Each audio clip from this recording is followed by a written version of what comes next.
Hello बच्चों, Rohit arts YouTube channel में आपका बहुत बहुत स्वागत है। और सुबह में जैसा कि आप लोग जानते हैं कि अब देखिए समय आपका बहुत नज़दीक आ चुका है, ठीक है। और आपको ऑब्जेक्टिव का सीरीज लगातार हम आपको करवा रहे हैं। और पहला वीडियो आप लोग नहीं देखे हैं तो पहला वीडियो देखिए। और आज जो है सेकेंड चैप्टर समाजवाद एवं साम्यवाद का 50 ऑब्जेक्टिव जो कि VVI है, ठीक है। और ये प्रीवियस ईयर ऑब्जेक्टिव है। और चैप्टर वाइज देखिए, चैप्टर वाइज भी प्रीवियस ईयर करवा रहे हैं और साल वाइज भी, जैसे कि आपको पता होगा 2022 का जितना भी क्वेश्चन पूछा गया है फर्स्ट पाली और सेकेंड पाली में दोनों में करवा चुके हैं, 80 क्वेश्चन करवा चुके हैं, ठीक है। और आपको चैप्टर वाइज भी इतिहास के सीरीज स्टार्ट किए हैं। जैसे कि देखिए पहला चैप्टर का ये है पहला चैप्टर का ये है पहला चैप्टर का ये है, ठीक है। और ये दूसरा चैप्टर का है।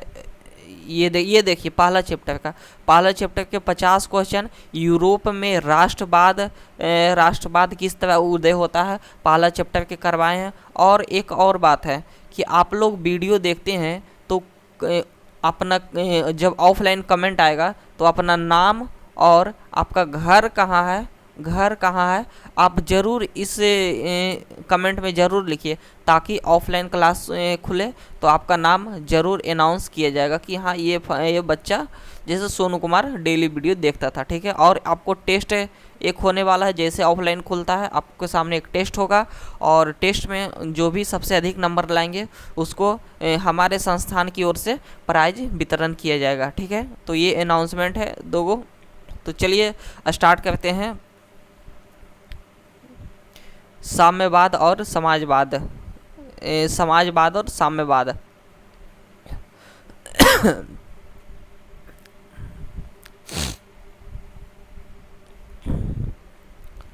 देखिए समाजवादी भावना का उदय किस क्रांति के फलस्वरूप हुआ था? किस क्रांति के फलस्वरूप हुआ? तो इसका आंसर हो जाएगा औद्योगिक क्रांति के फलस्वरूप हुआ था, ठीक है। आगे चलिए।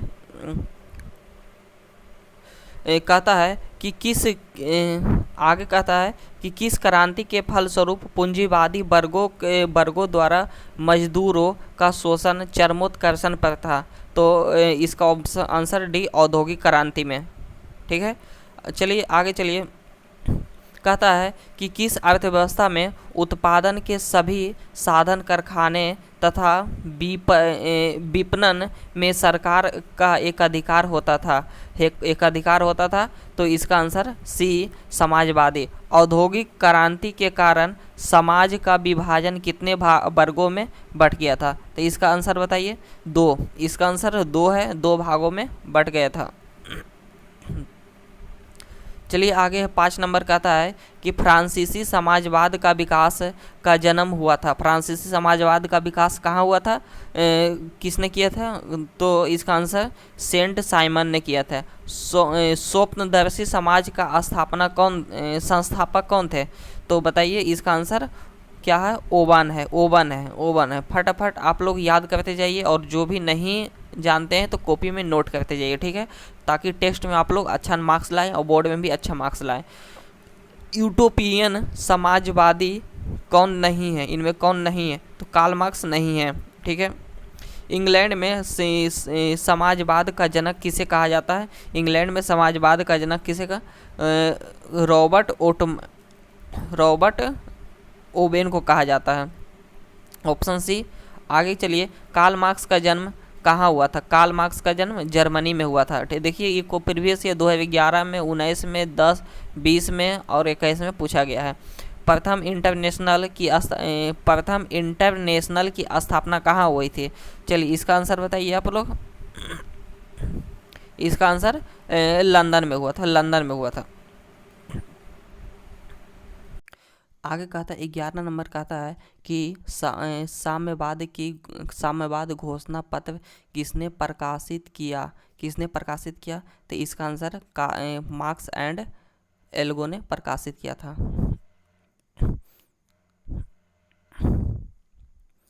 आगे देखिए, साम्यवाद घोषणा पत्र कब प्रकाशित हुआ था? तो बताइएगा कब प्रकाशित हुआ? 1948 में प्रकाशित हुआ था। 13 नंबर कहता है कि 1919 में तृतीय इंटरनेशनल अथवा कम्युनिटन की स्थापना कब हुआ था, कहाँ हुआ था? तो बताइएगा मॉस्को में हुआ था। ठीक है, आगे है 14 नंबर क्वेश्चन है।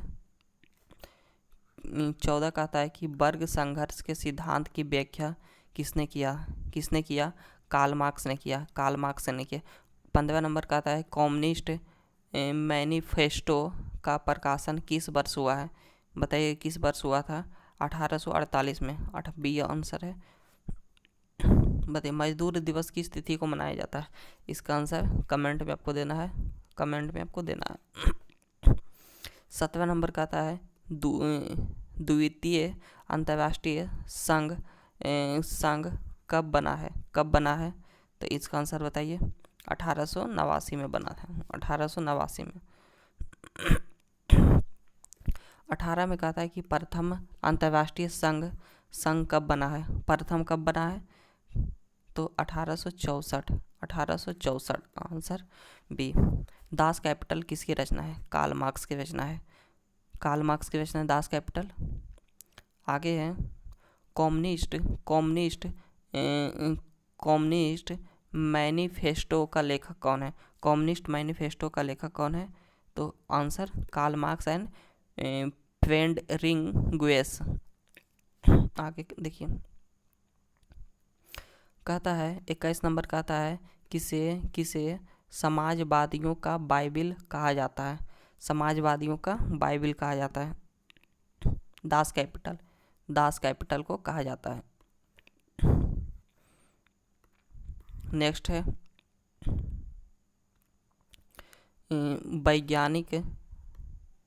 वैज्ञानिक समाजवाद की अवधारणा का प्रतिपादन किसने किया? कार्ल मार्क्स ने किए थे। दास कैपिटल का प्रकाशन किस वर्ष हुआ है? दास कैपिटल का प्रकाशन 1867 में हुआ था। समाजवादियों का बाइबिल किसे कहा जाता है? दास कैपिटल को कहा जाता है। 25 में कहता है कि वार एंड पीस किसकी रचना है? लियो टोल्स्टॉय की रचना है। ऑप्शन बी में है। रूस का संसद को क्या कहा जाता है? क्या कहा जाता है? डयूमा। रूस की राजधानी कहाँ है? मॉस्को। रूस के मुद्रा का क्या नाम है? रूबल या रियाल है। खूनी रविवार किस तिथि और किस वर्ष को हुआ था? बताइएगा किस वर्ष में हुआ? 9 जनवरी 1905 में। कहाँ? ऑप्शन नंबर बी में 9 जनवरी 1905 में हुआ था। 28 नंबर में कहता है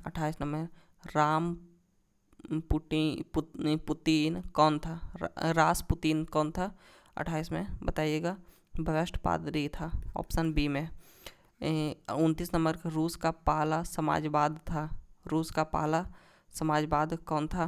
बताइएगा। Option C प्लेखानोवा।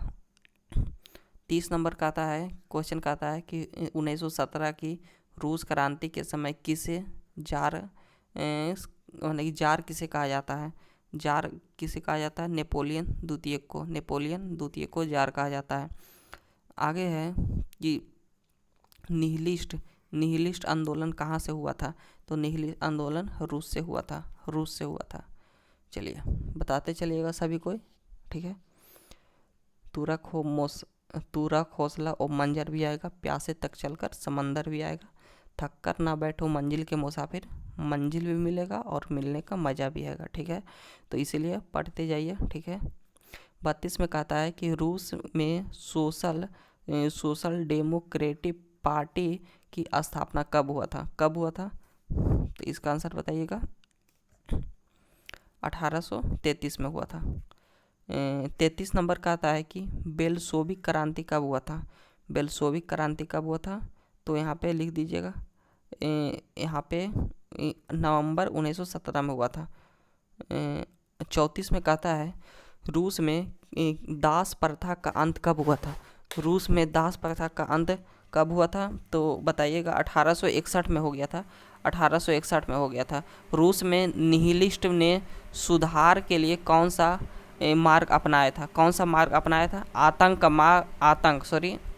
का मार्ग अपनाया था।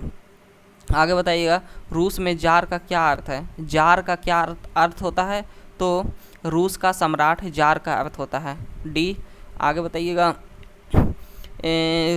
37 नंबर, रूस में कृषि दस्ता किसने समाप्त कर दिया था? कृषि दस्ता किसने समाप्त कर दिया था? तो इसका आंसर हो जाएगा अलेक्जेंडर द्वितीय। हाँ द्वितीय, प्रथम भी ऑप्शन रहेगा लेकिन द्वितीय लगाना है, ठीक है। आगे कहता है 38 नंबर कहता है 38 नंबर कहता है कि 1917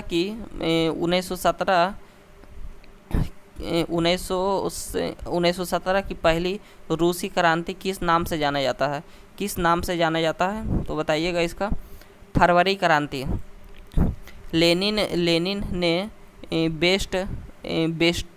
बेस्टालिटोव्स्क की संधि 1918 किस राष्ट्र के साथ किया था? तो बताइएगा किस राष्ट्र के साथ किया था? जर्मनी के साथ किया था।